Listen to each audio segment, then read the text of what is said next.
is up? Let's see who we have in the chat. So everybody, it's going to be a little bit of a different stream tonight. We are not going to have a topic because I have to go home. I have to be up very, very, very early to get the train in New Jersey. So everybody, we will be commuting to Penn Station from St. Mark's. Let's see who we have in the chat. We have Matt. Good to see you, Matt. Shark Bus Media Studios says, hey, good to see you. Otto is here, says, hey, Tom. NNB045, the one and only, says, hello, Tom. Good to see you. Otto, welcome. NNB045. Matt says, happy Tuesday. The ABX Girl, welcome. ABX Girl is joining us in the Bronx. Brittany McMurdy, good to see you, my friend. Always a pleasure to have you in the chat. Soho says, good evening, Tom. Lucas is here as well, says, hey, welcome, everybody. Happy Tuesday, by the way.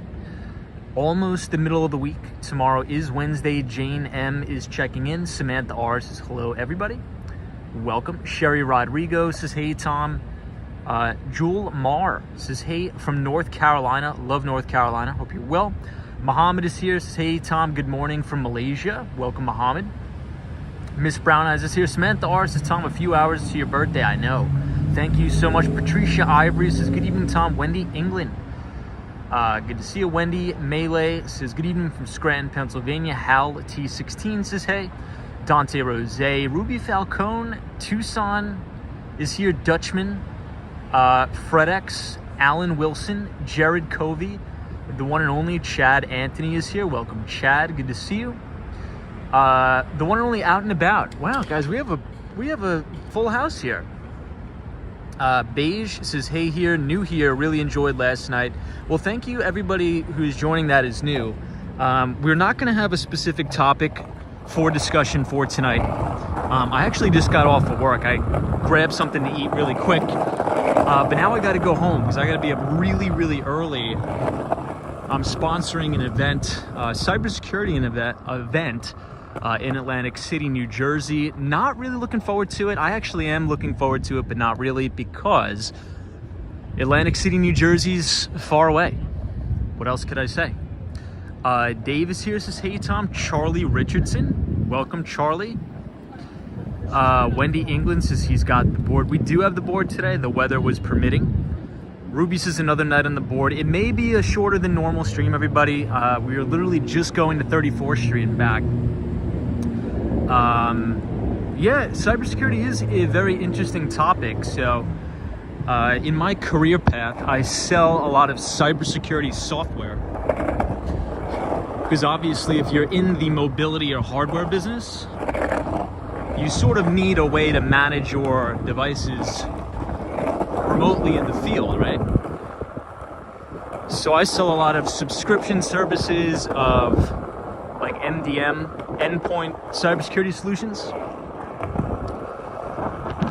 But the wind noise is really going to be cranking tonight, everybody, because we do not have the microphone, unfortunately. So no microphone tonight. So we're just going to have to deal with the wind.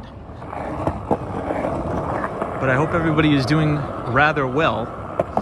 And you can see a crazy view of the Empire State Building. Let's actually zoom in on that. Hey, Lewis is here. What's up? Namaste says, is he skating once a year? Thinking that he skates now. Yeah, namaste. Good to see you, my friend. Wendy says you have to have security. Indeed.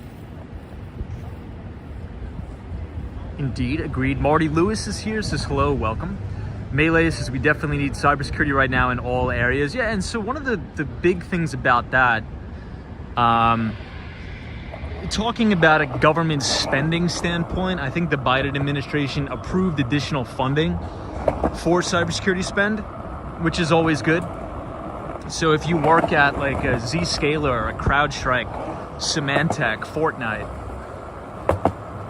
or any of those companies, and you're an account executive or enterprise account executive, you're probably doing pretty well, especially if you are selling into the enterprise or SLED, which tends to be the public sector or governments. If you're selling to the state or local or even federal level governments, All good stuff. Charlie Richardson is in the house. Welcome. Namaste. This is the stock market has gone to hell. Yeah, so I have the Behind the Street newsletter is coming out here rather soon. As we've been talking about, interest rates are the number one thing. I think since the Federal Reserve will not do its job, I think the market is going to do the job for the Fed, which means taking down valuations. Because a lot of these tech companies that we talk about a lot of them don't have any earnings, or very seldom do they produce earnings, or very little. So investors want to buy companies who are producing profits right now as opposed to in the future. Because we know, I think yesterday we spent a lot of time talking about the relationship between interest rates and the valuation of those earnings. So when interest rates are low, the earnings that are predicated in the future of a lot of those tech companies are worth a little bit more in present value. But when interest rates go up, valuations need to be adjusted.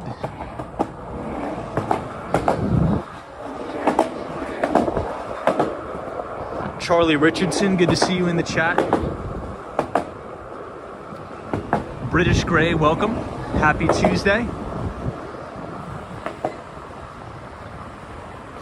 All right, Lafayette Street. This is actually a pretty good coffee shop here as well. Right on the corner of Lafayette. Hey, Jeff this year says, will you ever use an electric skateboard? So the answer is no, because I find the electric boards a little bit cumbersome, to be totally honest. And especially if you are, weaving in and out of traffic like I am, I think you need to be a little bit more nimble, I think. Mohammed says, do a walk near Atlantic City, New Jersey. We'll try, Mohammed, but I think here's what I think I'm gonna do. I'm either gonna take the train or rent a car. What I'm thinking about doing is just renting a car, getting there early, and then at the conclusion of the event, just driving back. Because I really don't want to stay in Atlantic City, New Jersey, to be honest. Not saying Atlantic City, New Jersey is bad. Just not really that interested. And I'm only going to be in the New York metro area for like 2 weeks. So I'd rather just come home right after the event. But I am going to be sponsoring a dinner there. So hopefully the clients don't do too much damage on the tab. Just kidding. Yeah, Humane's is just not that into New Jersey. I mean, New Jersey's nice.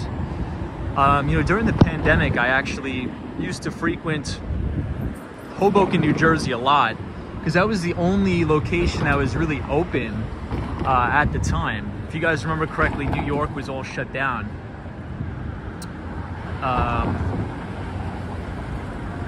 New York was shut down and New Jersey was actually open. Victor Reyes says, wow, you are walking fast. Yeah, we do have the skateboard tonight.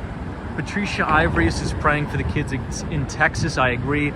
Such a depressing, horrible tragedy that went on. Hey, Andy S says, hey, Tom, I was born in New Jersey. Nice. What part? Jimmy T, what's up? Says, we love the skateboard. When are you back in Miami? We missed the Dolphins. So I should be back in Miami, I want to say in 2 weeks. In 2 weeks.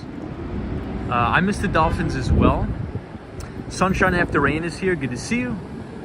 Sadiq Rahman says, hey, Tom, how are you? What do you think about gun control? I don't really want to get into that tonight, man. In full, in the most respectful way possible. I'm just not ready to open up that can of worms in the chat. I had a crazy, crazy busy day today, and I'm not ready to debate about guns and stuff like that in the chat. But I appreciate you watching. It's just, maybe I'll cover it another night, but today I think it's just been too much of a crazy day, especially after what went on.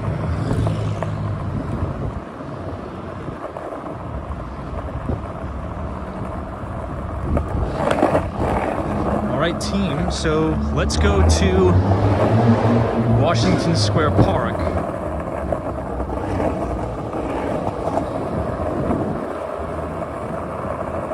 Hey, the Austin Tennis.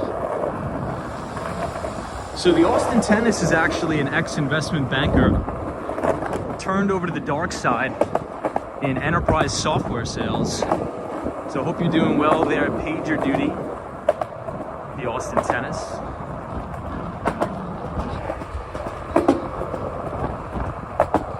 You know, the wind noise should be pretty bad tonight. But we're only going to be on for about an hour. But I hope everybody's doing well.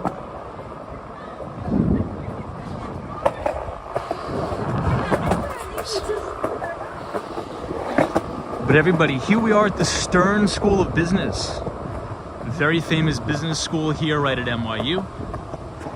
And we always talk about this school because one of my favorite professors of all time, Professor Damodaran, teaches right here, Securities Analysis. So if you're interested in securities analysis and you don't want to spend all the money to go to the Stern School of Business, he posts a lot of his lectures for free on YouTube. So check him out, Professor Damodaran. Fantastic content. The Austin Tennis, is any Whopper deals expecting to close before the end of the month? Actually, yes. So it's been, if you've noticed, I haven't been putting out the Behind the Street newsletter for about, I think, 3 weeks now. Fortunately, a lot of the bigger deals that I've been working on for a year, 8 months to a year, they're all coming to close at the same time. So that has been extremely demanding. So very optimistic about that. But what about you, Austin Tennis? Any big deals you're working on? Now that you, I guess, have your sea legs in sales, let us know. And hopefully you can get a transfer from Toronto to the United States. Maybe you could work in a New York City office or something like that. I think that'd be awesome for you to come back. Yeah, the Austin Tennis is like, wow, it's a long sales cycle. Yeah, so I mainly now deal with enterprise accounts, which is good. I started off my career obviously selling into SMBs, small and medium-sized businesses, but now I mainly sell into large Fortune 500, Fortune 50. So those sales cycles are really long, depending on, you know, their budgets for the quarter and things like that. But a couple of very large healthcare deals that are closing, where we had to do a lot of integration into HR management systems, into payroll systems. So a lot of engineering work, I'd say, on the front end. So, but good to see you, my friend. But everybody, we are skateboarding in Washington Square Park. Not too packed, but it is a Tuesday, I will say. Hey, Sean Brown, thank you so much, my friend Sean, for the $2 donation. You are extremely nice. Few churros as I feel unsafe walking around my city at night. Well, I apologize for that. Hopefully things improve. Lisa says, hey Tom, good evening everybody. Good to see you, Lisa. Samantha R, always good to see you. Yeah, Ruby, that was a huge dog. It's almost like, wow, that thing is so unique. Very cool. But Sean Brown, Ed Potke, good to see you, my friend. So Ed is joining us from upstate New York. Always a pleasure. Sally says, Tom, I'm glad you're back on the skateboard. So I'm really glad too. You know, it's been pretty nice. It hasn't been too bad here in New York City. The weather's actually warming up, which is quite enjoyable. But for those of you who are just joining, everybody, there's no topic for tonight. I didn't have time to prepare a topic, so we're just going to be commuting back to the train, because I do have to be up quite early tomorrow to go to the one and only Atlantic City, New Jersey. But I thought we'd take a stop by here at Washington Square Park, one of my favorite places in the city. Hey, Citizen Kong is here, so saludos to you. Let's see who else we have. Good to see you. Hey, RJ is here. Good to see you, RJ. Always a pleasure to have you here. Miss Brown Eyes is here. Welcome. Humane is here. Welcome. Yeah, Jay is like the dog is like Scooby-Doo. I know. Insane. You know, for a Tuesday night, the park is actually pretty alive. Hey, Otto, thank you so much. Just have a great day tomorrow, Tom. On your birthday, have a coffee on me. Cheers. Hey, Otto, I appreciate that very, very much. I appreciate all the support and thank you for watching. Much appreciated, Otto, and thank you for the birthday wishes. Hey, Anthony Tripp says, dude, I'm in Atlantic City. Look me up. I'm the white. All right, we will.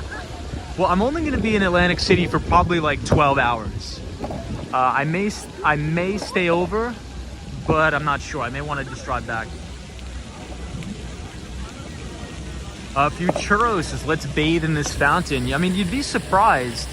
There are some crazies that sometimes go in the fountain here. Austin Tennis says, hey Tom, any special birthday plans? Not really. Tomorrow's going to be a big day. I'm going to be at a cybersecurity conference in Atlantic City, New Jersey. So I'm just going to be working all day, giving some presentations. And then also I have to take some people out to dinner. And then I'm thinking about just driving back right after the conclusion of the event. And then maybe I'll try to take Thursday off, but again, like I said a couple minutes ago on the stream, a lot of some of these bigger deals that I've been working on for almost a year are starting to close their sales cycle now. So I've been dealing with a lot of implementation stuff, which has been going really smoothly, but you know, sometimes as the salesperson, you could be a little bit too paranoid in really watching over everything in terms of implementation. But it's been good. It's been good. You know, it's good to be back on the board. We were cruising around Washington Square Park, one of my favorite parks in the city. You know, during the day it looks a lot better. Maybe we'll have to do a stream during the day for everybody. But really nice, really enjoyable park. Hey, Jimmy T, thank you so much for the $2 donation. We got a rat coming across there. Appreciate it, Jimmy T. You were very kind, and I appreciate it.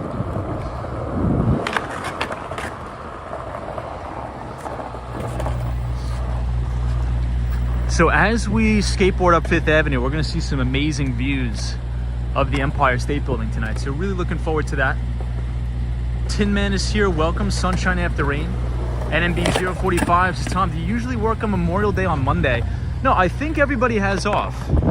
So pretty much everybody in the United States has off Memorial Day weekend, which should be pretty good. Here's another dog, not as big as the last one. British Gray is here from Tampa, Florida. Good to see you.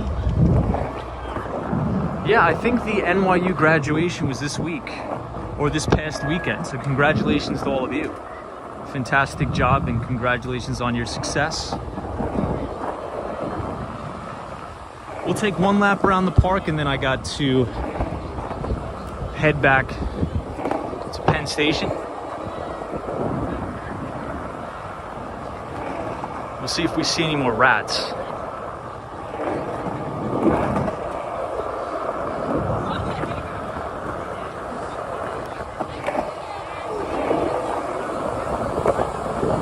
Looks like this is a juggling club here. You know, I think we saw this last year. Now that the weather's improving, everybody's starting to come back out.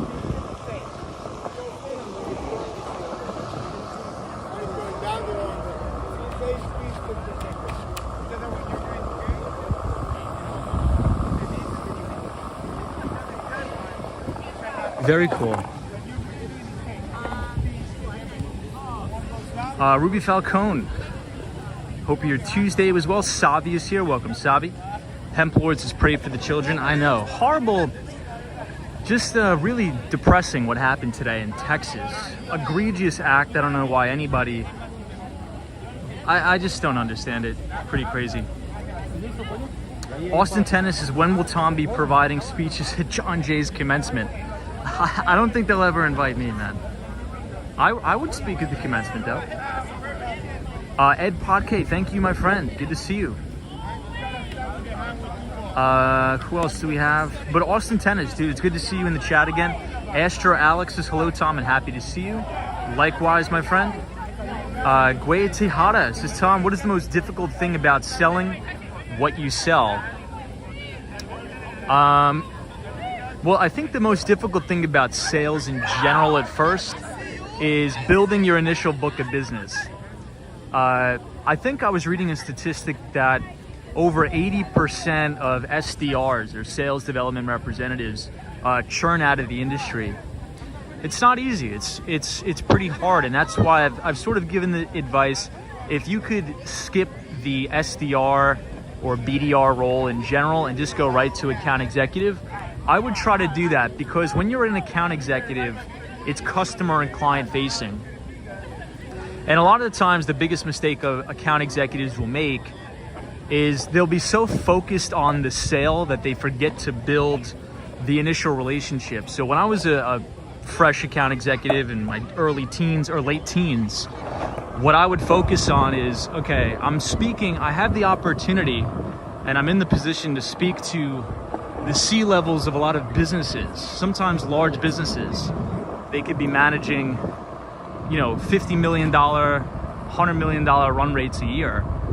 I want to get to know these people. Yes, it's nice to make a commission check, but if you can build that relationship and get these people to like you on a personal level, they're going to do business with you no matter where you go, right? So I think that's the hardest thing initially, because it's sort of like this. If you're a new account executive, you're in your late teens or early 20s, I think the biggest objection is, okay, why should I listen to this kid?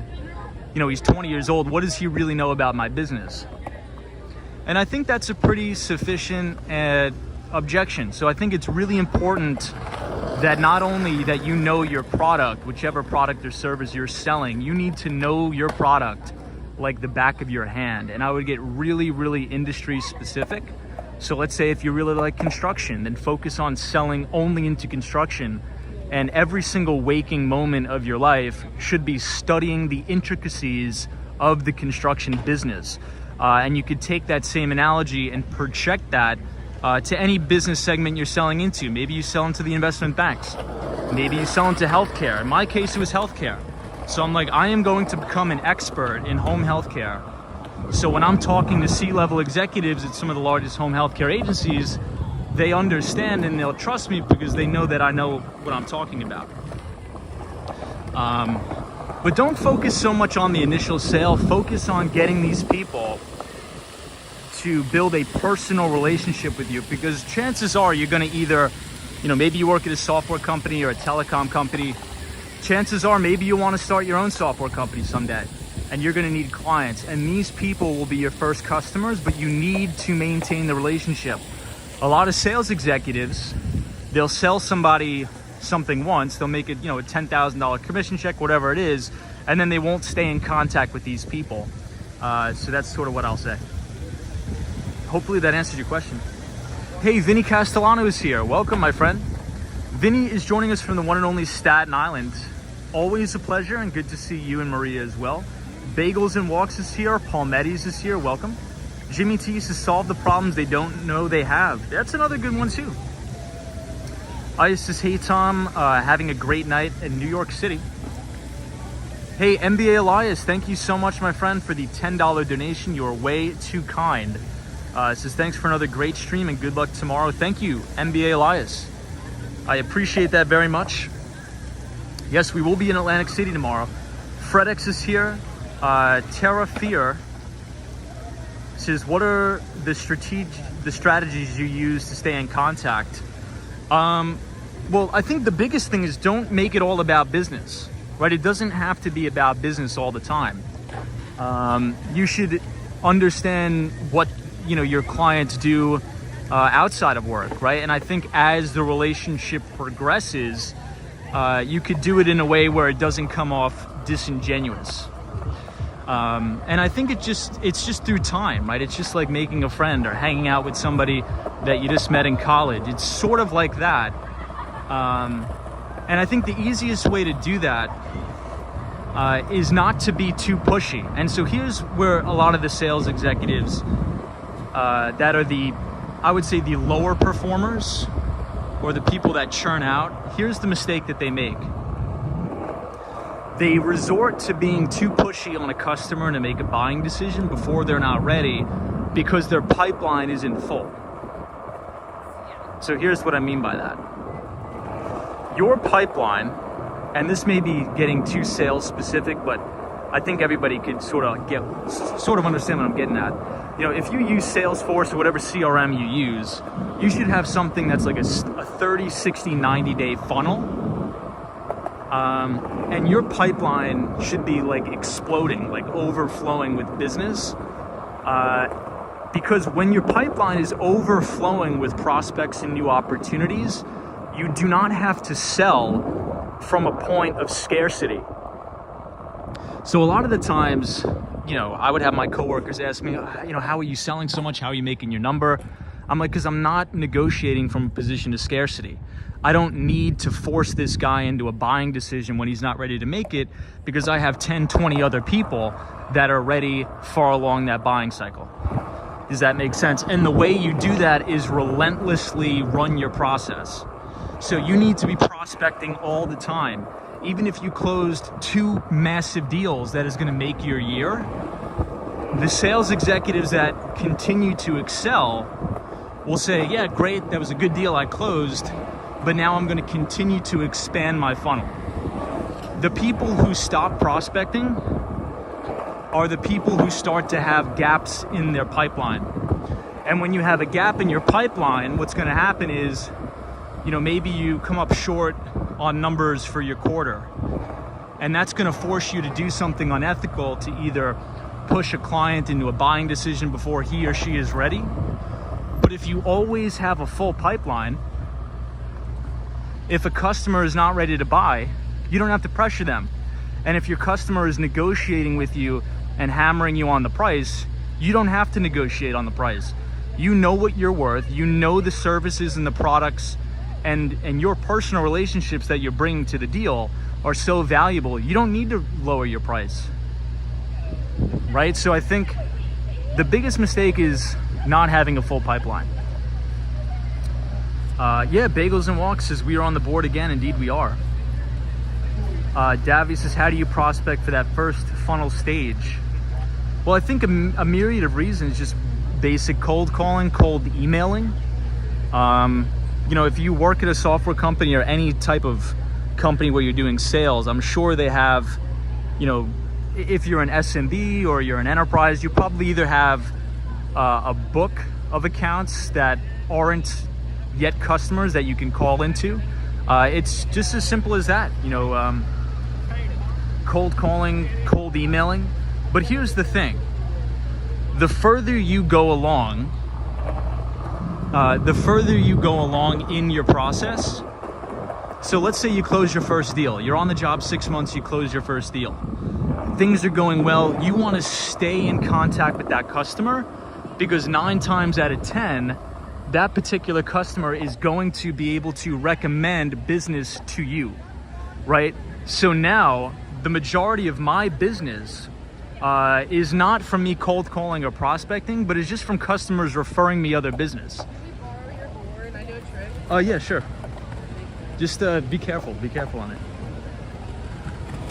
Why are you acting like she doesn't know how to skate? That was just So the majority of my business is not from prospecting at this stage. It's from, you know, new referral business and things like that. Lisa is here, says always network. Oh, thank you so much. Lisa says always network, stay ahead of the game. I agree. Amanda says, hey Tom, Amanda from Florida here. It's a little chilly tonight. Is it really chilly in Florida? It's actually chilly here too. It's about 63 degrees. Lisa says, good luck tomorrow. Thank you so much. Appreciate it. Jones says, I agree. Prince Ice says, today Bill Ackman said market crash is due to... Hey. No, I'm sorry. Please, you can get on film. I'll find something over. No, it's okay, man. Thank you.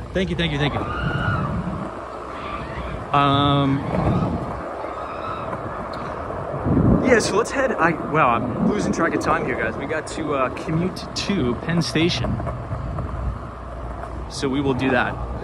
But yeah, maybe we'll go into a more sales-oriented stream one of the nights where we could go the full 2 or 3 hours. But if you're interested in breaking into, it doesn't just have to be tech sales. It could be anything. The number one thing that you should focus on is building a sustainable funnel and pipeline.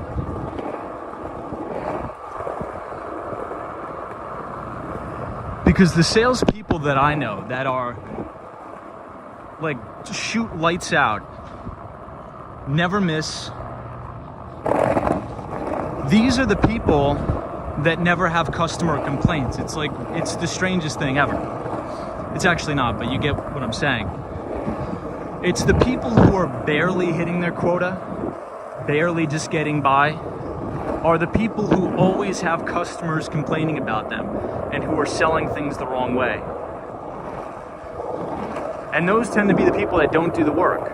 So if you're not in the office, if you're not prospecting every single day, if you're not making 100 calls pretty much almost every single day, if you're not going on enough appointments, by the time the end of the quarter comes, you're going to be short on your number, and that's going to force you to negotiate from a position of scarcity and force your customers into buying something that they may not be ready to buy, number one, or the product may not be an appropriate fit.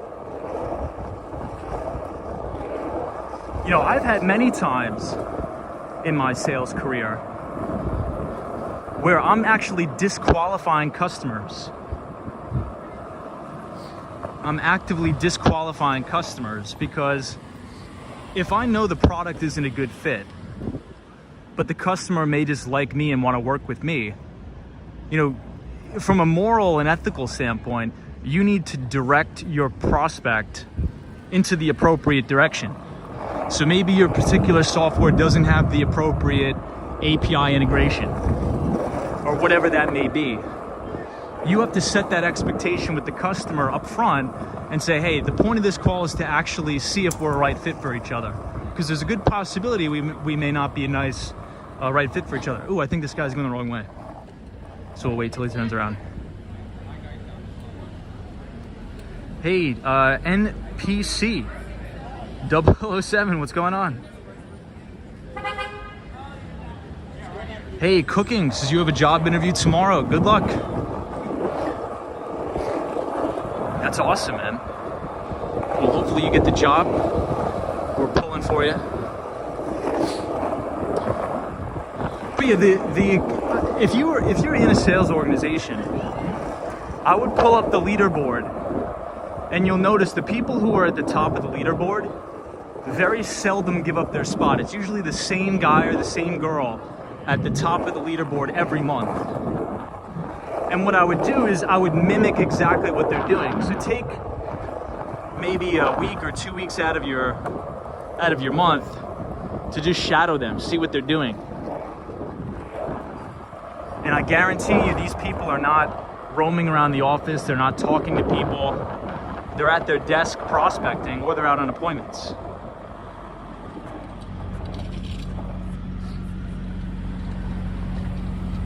Hey, Sunshine NYC.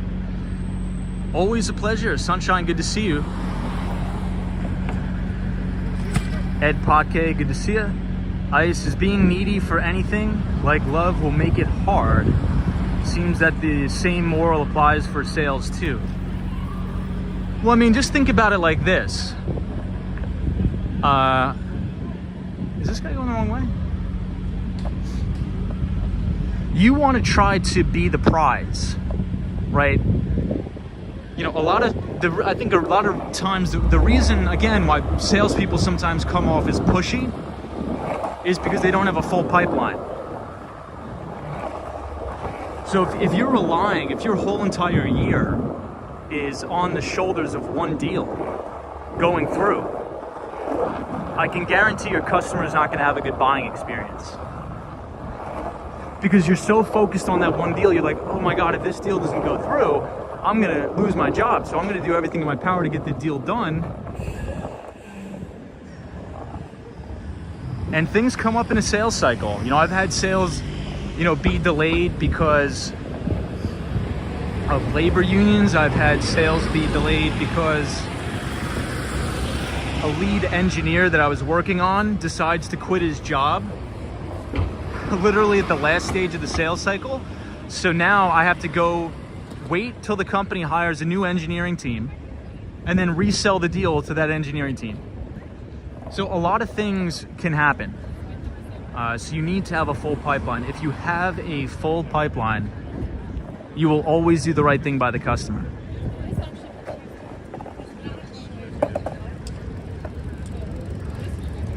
You know, one of my coworkers explained it to me like this one time. He's like, you want to be able to come off to the prospect that you're so busy that they're the ones that are calling you. Like, when you call a prospect at first, 9 times out of 10, they're never going to pick up. You have to call 2 or 3 times. But as you grow your pipeline, you want that activity to actually turn on its face. And you want to be so busy that when a prospect calls you back, you have to say, hey, I'm on a call right now, I'll call you back in a minute. Right? That sort of makes you the prize. And from there, you can get buy-in with the customer, and you're not going to come off as needy, and you don't have to hammer these people and spam them with calls and texts and emails, so long as you have a full pipeline.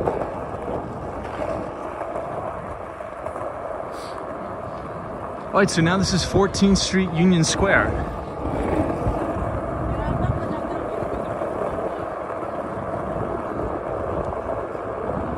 Yeah, Jimmy T says don't put all your eggs in one basket. It's very true.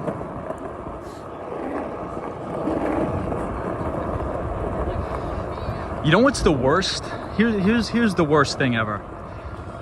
When salespeople offer, they say, hey, you know, if you can close this month, or if you can close the deal this month, we're going to give you, you know, $20,000 in credits towards your bill, or whatever that may be. That is the worst negotiating standpoint ever. Like, you're eating into your margin, and you're saying, if you can close by this date, I'm going to give you $20,000. What is that projecting to your customer? That's projecting your customer, oh my gosh, these guys are so desperate for this deal that they need to pay me to take it? What's that saying about their other clients, right? You want to set clear expectations with the customer and build a statement of work with your customer, work with them. And before you even start the sales cycle, you want to set expectations. Okay, what is a realistic timeline for us to work here together? When do you want this software implemented? When do you want the hardware implemented by? Do you have any hard drop-off dates? Right? If it's a symbiotic relationship, you don't have to give the store away. Never give the store away. MBA Elias says, make a customer, not a sale. Don't celebrate closing a sale, celebrate opening a relationship. That's a very good point.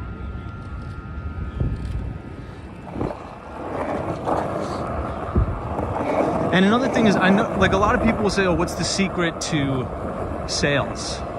I wouldn't say that I'm a good salesperson. I just have my activity level so high that it's like insane. If you are prospecting every day, relentlessly, you're gonna have deal flow come in, right? But if you're not doing the work, if you're not doing the activity, well, then your pipeline is going to be very malnourished. Because what's gonna happen is, in year 2 or 3 of your sales career, you're gonna close a really big deal. And that deal is going to feed you for many, many years. That deal is gonna have a significant run rate.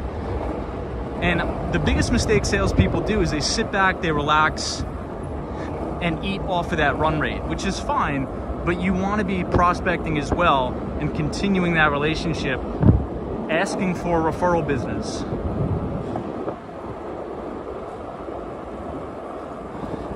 And I think if you follow that activity, you'll notice that every other top performing sales man or woman tends to do the same thing. And if you do that, your customers will actually have a better buying experience.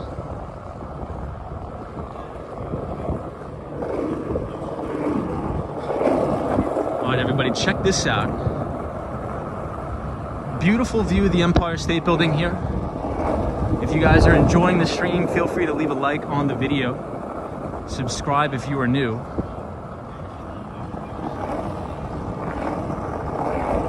But I think this is a good topic of conversation.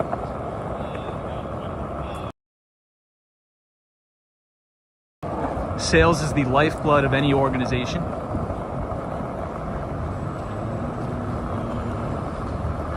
Hey, D is here. Welcome, D.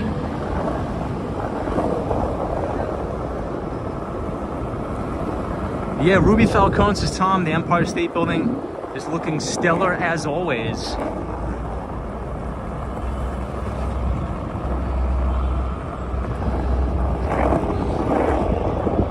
All right, 23rd Street.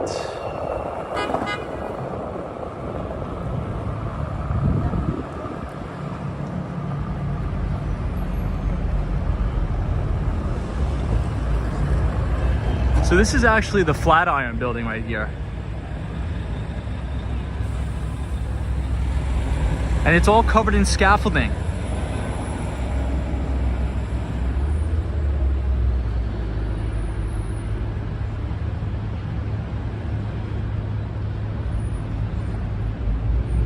Hey, Mohammed says sales is an opportunity. Hey, Matthew says, I'm surprised you haven't slipped on a rock.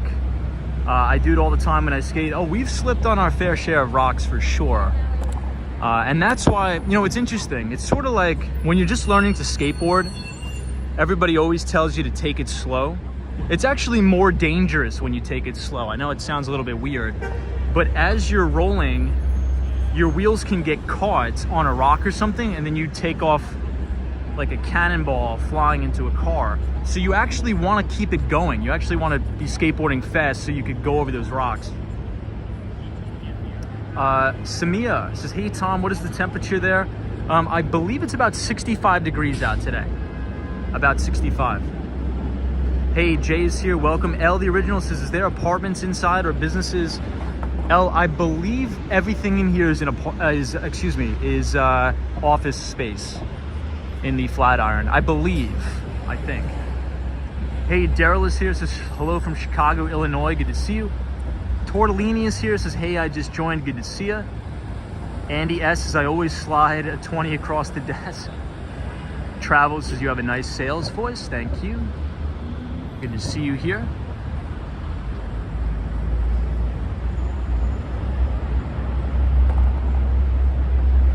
Hey, Marcin says, sorry, new here. What is it that you do for work?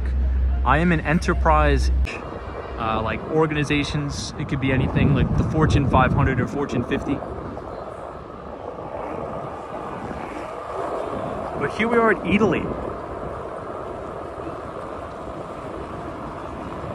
I'm not sure if Lady O is in the chat, but she always loves coming to this place. I do as well.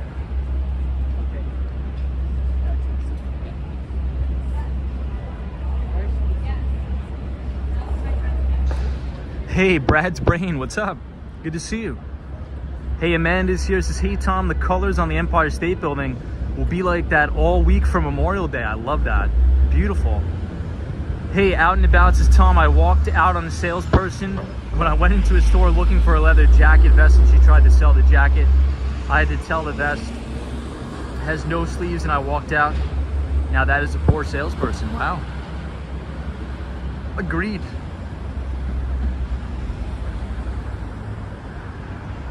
All right, everybody, we will continue on our journey here.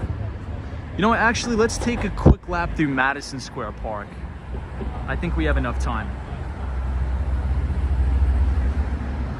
Dan Zhang, hey Dan, good to see you. Says, hey Tom, are you gonna talk about the FOMC meeting on tomorrow's stream? So Dan, good point. We're probably not going to stream tomorrow because I'm going to be in Atlantic City, New Jersey. I have to do a work event So we will be talking about that on Thursday's stream. But that is a good point. We are going to hear from the Fed tomorrow. Yeah, we'll cross Broadway, might as well. And I think the market right now is doing the Federal Reserve's job for the Fed, if that makes sense. I think valuations, especially of very high beta tech stocks, are going to continue to compress so long as interest rates are on the move higher, as we talk about all the time. Your valuation models change as interest rates change. So when rates are zero or near zero, investors are willing to pay up for tech companies whose earnings are really predicated in the future. But as interest rates go up, those future earnings are now worth less. So investors are not willing to pay for essentially no earnings or promised earnings in the future. Hey, NE's small cap value for the win during this market then? Well, I think we are in a cyclical bear market, and I think you're going to see a pan sell off across the board. I think what'll happen is just some stocks will go down less. I mean, really the only thing that has showed much strength is like oil and gas and energy, which is actually kind of ironic. Well, not really, but the reason why I say ironic is because there's been it's sort of like we've been pandered to about the big green energy push. And now essentially the thing that is holding the world together is oil and gas companies. But, you know, staples have had their day too. We talked about companies like Church and Dwight. Essentially, it's just a flight to safety, right? A lot of the very frothy excess is sort of deflating out of the market, which I think is good. Overall, we've been writing about this ad nauseum in the Behind the Street newsletter. And the first stocks to go are the junk, right? So the very speculative SPACs, or the special purpose acquisition companies. I think there's going to be intense litigation in relation to the SPACs, because I believe that a lot of the valuation, not valuation metrics, but a lot of the sales targets and EBITDA targets of a lot of these SPACs, I think were probably outright fraudulent. I don't even think that they were genuine.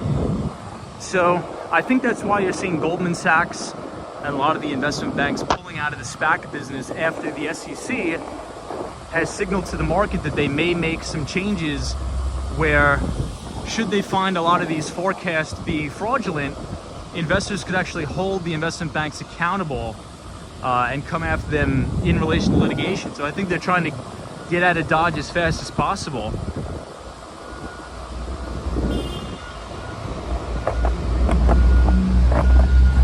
But June 1st is the day when the Fed starts to unwind its massive balance sheet.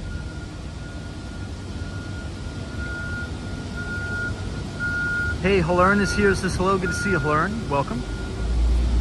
Hey, Tom says, hey Tom, how are you tonight? Anything crazy happened to you today? Nothing crazy, it's just been a really busy day at work, but nothing crazy. What about you, Tom? Dan Zhang says, have you ever listened to the Peter Schiff Show? Yeah, so Peter Schiff's podcast is called The Peter Schiff Show. You know, I was first introduced to Peter Schiff actually during the Occupy Wall Street protests at Zuccotti Park. Does anybody remember that? If anybody wants to watch a really, really interesting piece of history, extremely modern history, be it that, go to Peter Schiff's YouTube page and watch the I Am the 1% video. Because essentially, you know, I agree with a lot of the Occupy Wall Street protesters. I agree with them. I think that they have their anger directed potentially at the wrong entity. But then again, at Zuccotti Park, there were a lot of End the Fed people there too. But I think a lot of the problems that caused the financial crisis was central banking and the Federal Reserve. But yeah, Dan, that's a very good podcast. I don't agree with everything Peter Schiff says, but I think Peter Schiff is a great guy.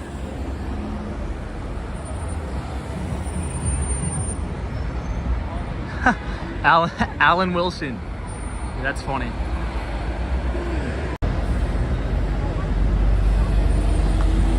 FredX's stupid SPACs, indeed.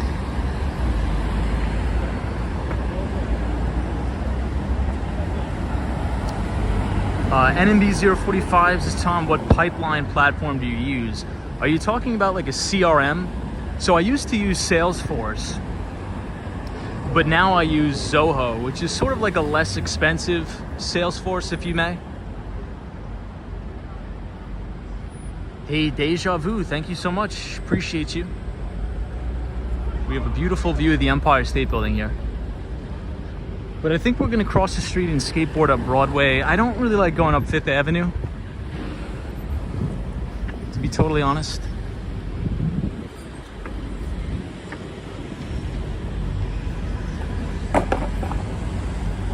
Hey, Lockjaw is here. Says, good evening, Tom from Fort Lauderdale. Love Fort Lauderdale.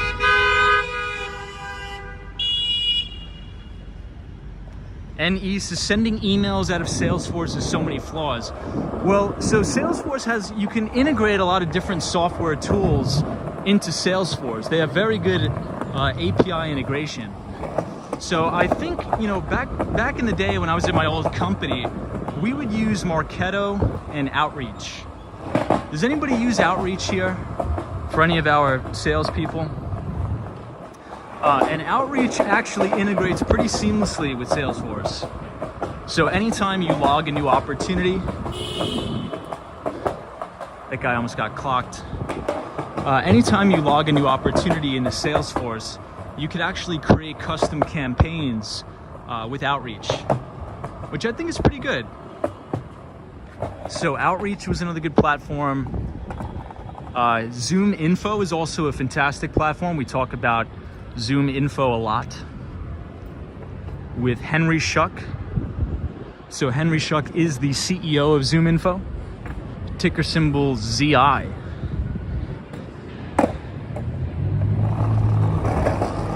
But yeah, you know, what I've noticed is a lot of well-established companies tend to use Salesforce. But a lot of startups, they can use anything from like a Zoho or a HubSpot, just because they're a little bit more affordable, I believe. So right now I'm using Zoho more often than not. Sabrina Fair says no Zoom here. Yeah, well, we talked about Zoom's earnings yesterday. We also talked about the JP Morgan Chase conference, how Snapchat, Evan Spiegel, essentially came out warning the market that, look, we're gonna miss on our EBITDA projections as well as our revenue projections too. So that stock is down 40%. You know, one of my friends sent me a message today. He's like, look, most tech stocks are down 40% for the year. Snapchat managed to do it in the day. You know, this is good news. It looks like they're doing a lot of road work here, paving all the roads, which is fantastic. And he says, I do like Microsoft Teams more than Zoom or Skype. Yeah, I mean, the reason why I use Teams is because it's free. So I think if you buy Office 365, I think you do get Teams for free. And I mean, it does all the same things and everything that I need, so.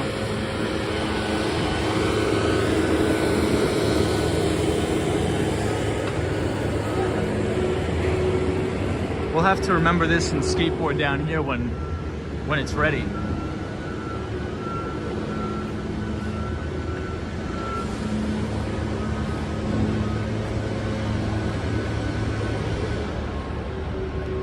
NPC 007 says, wish there was some pod hotels.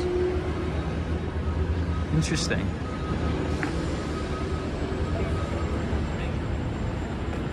Hey, Chris Beeman is here. Welcome, Chris. Always a pleasure to have you here. Chris is joining us from Arizona. You know, I think that's one of the big concerns with Zoom, you know, as well going forward. I think as we, you know, a lot of people, I think a lot of analysts are split 50-50 about are we going to go into recession or not? I think we may already be there. So do I really want to pay for Zoom when I could use Teams for free? It's sort of like, yeah, Zoom may be a little bit cleaner and nicer, but you know, during a recession, it's sort of one of those things that's a nice to have versus what you must have, right? So if I'm in operations and I'm looking to cut costs, I'm going to kick Zoom to the curb and just run off the Teams. Julio says, Tom, I like Zoom because of the private chat messages. Well, I think in Teams you could do private chat messages too, because a lot of the times when I'm running demos or something like that for a customer, I'll be, you know, messaging my engineer on the side in Teams, telling them, hey, bring up this point, this is a pain point. So I think you could also do that with Teams, you know? Hey, Roy S is here. Welcome, Roy S. Amanda says, how is the future trade for energy going to correct the rise in present costs, making it unaffordable for future corrections? Amanda says, how is the future trade for energy going to correct the rise in present cost, making it unaffordable for future corrections? I'm not sure. You're gonna have to reword that. I'm not too sure what you mean. Apologize.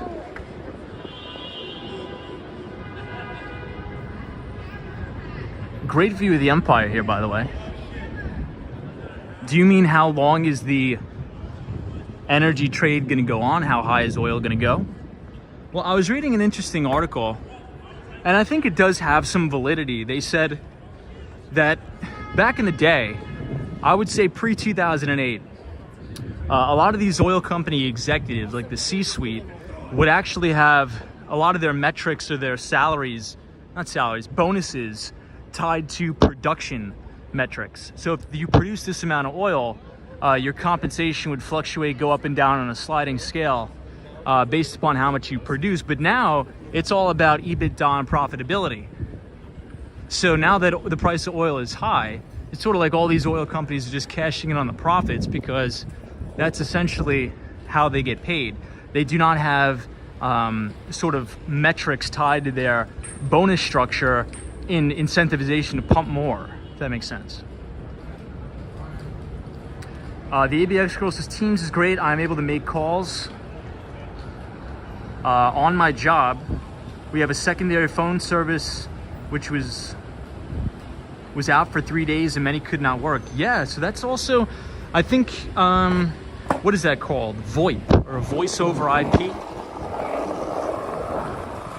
So I also think that's why Ring Central and a lot of those 8x8 companies are getting crushed too.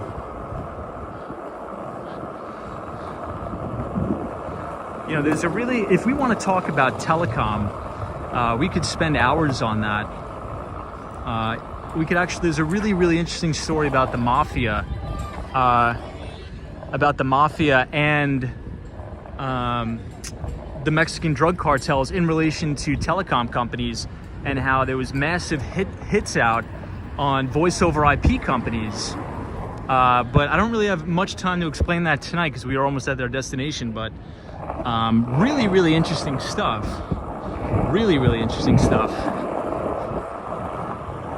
Because a lot of these telecom companies in Mexico, Latin America, would make a ton of money on selling airtime or air cards.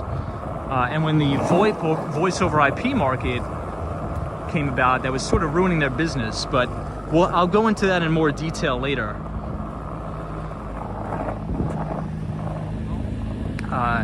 West 31st Street here. Hey, Jackie, New York. Good to see you, Jackie. Welcome. And Eases reminds me of how my bonus/raise in job security at my former role in financial operations was based on my metrics. Pretty successful to say the least. Yeah, so I mean, it's sort of like the executives will work to their compensation structure, right? And that's why I think you see a lot in sales, the term sandbagging. Has anybody ever heard that term, sandbag? So a lot of the times you'll hit an accelerator or you'll have a cap on your deal at 300%. So if you're gonna put in a deal that's gonna push your deal flow to 500%, you know, you're gonna sandbag that the excess, so you get a payout in the next month. So I think for these oil companies, once they change the structure from pure profitability, EBITDA, to away from just production, I think that changed the game.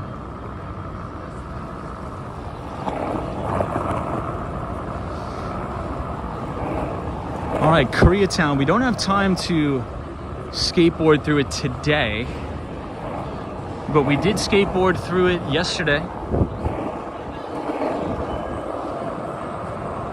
You know, it seems like there's a hockey game going on almost every day at MSG. I think there was one last night, or there was something big going on last night.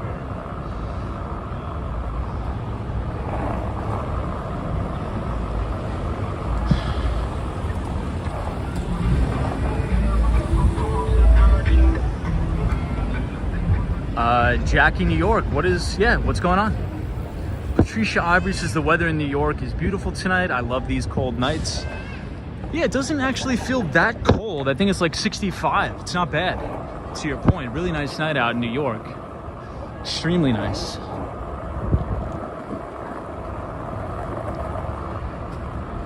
We got caught at the light. We're gonna have to wait. Hey Amanda, this is my bad. Because of the cost of energy now, it'll be harder for people to invest in the green market. Example, buying EVs and stuff like that. Well, I think there was just a big policy blunder. We talked about that a little bit yesterday. But Amanda, I am going to explain my take on this in a little bit more detail in the Behind the Street newsletter. So if you type !news, NEWS, in the chat, click the link that the Nightbot will drop. If you punch in your email, you can sign up for free.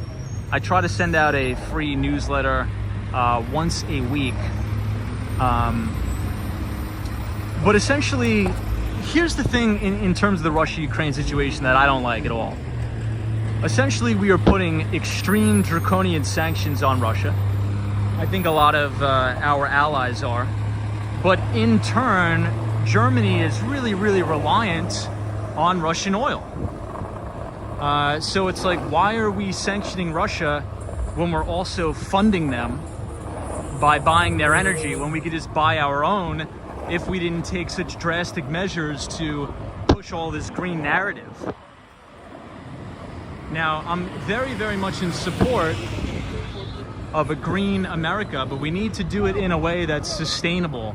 We need to build that green infrastructure in tandem with energy sustainability in terms of fossil fuels and things like that. So I think in a way it kind of blew back in our face a little bit.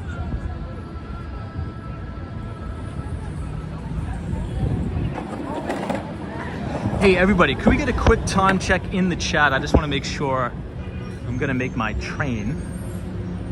Hey, Frank Gonzalez says, hey Tom, long time. I am moving for a few months to New Jersey. Thanks for being an inspiration to me and many others in your audience. Hey, thank you so much.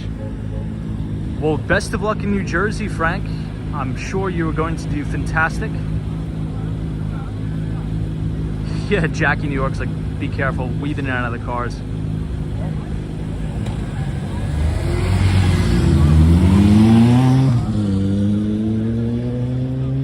Jackie says, is it good to invest in an IRA? Yeah, I mean, I think those specific retirement vehicles are extremely important. I think it just depends on income, right? Because if you could have a traditional IRA or you could have a Roth IRA as well.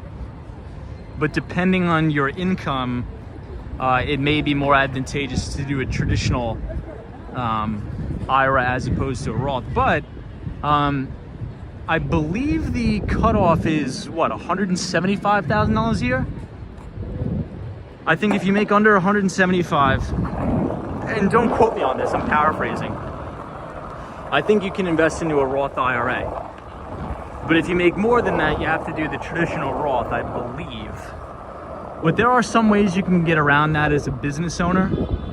So let's say if you own your business, and this isn't tax advice, by the way. This is just we're just talking at a random after work, hanging out. If you own your own business and you're an S Corp or something like that and you have a couple employees, you could technically make yourself an employee of your own business and just pay yourself like 50 grand a year and then like max out all your retirement accounts. So even though your profitability, you know, you may be making $1 million a year, but if you just go set yourself up with a little payroll or something like that and just pay yourself a reasonable salary. And from there, you know, maybe you can make some Roth contributions, but don't quote me on any of that. You got to go consult your CPA or accountant or anything.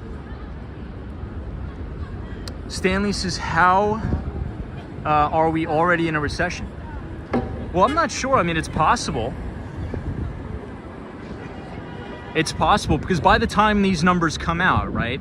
The logic is by the time the numbers come out and they say, yep, slowing GDP or negative growth and negative GDP growth, well, we were already in a recession, right? Because all of those things are not forward-looking indicators. Maybe we're not, maybe we are. But Stanley, good to see you, my friend. Hey, Monica B says, hey, walks on Wall Street. Beautiful nights. Thank you so much, Monica, for joining from LA.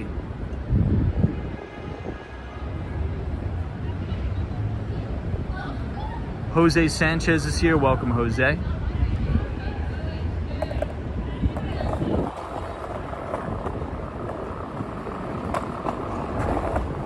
So we are outside Macy's, but we do have to go back to the Moynihan train station.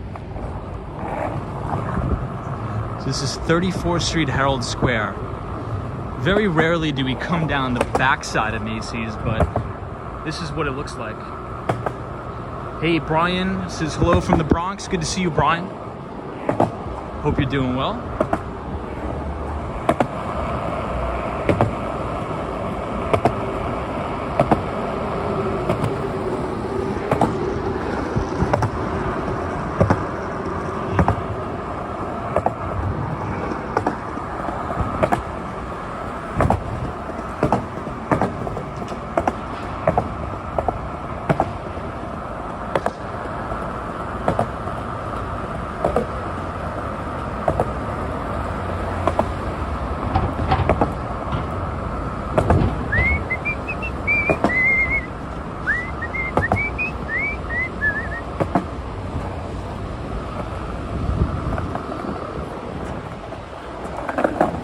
All right, friends. Well, we have to conclude the stream here. Unfortunately, because we are at our final destination, but this isn't goodbye forever. We will be back very soon. Probably not tomorrow, but we will be back here at 8:30 p.m. Eastern Standard Time on Thursday. We are going to be talking about the Federal Reserve, the FOMC meeting. Very fun and exciting stuff. I'm sure you guys are extremely excited for that. But until then, everybody, I have to go. I have to prepare for the day tomorrow. I wish everybody a fantastic Wednesday. Thank you so much for being here. Don Smith, thank you so much, my man. I appreciate it. NMB 045, thank you so much for the $13.99 cat. Thank you so much. Appreciate it, NMB 045. You're way too nice.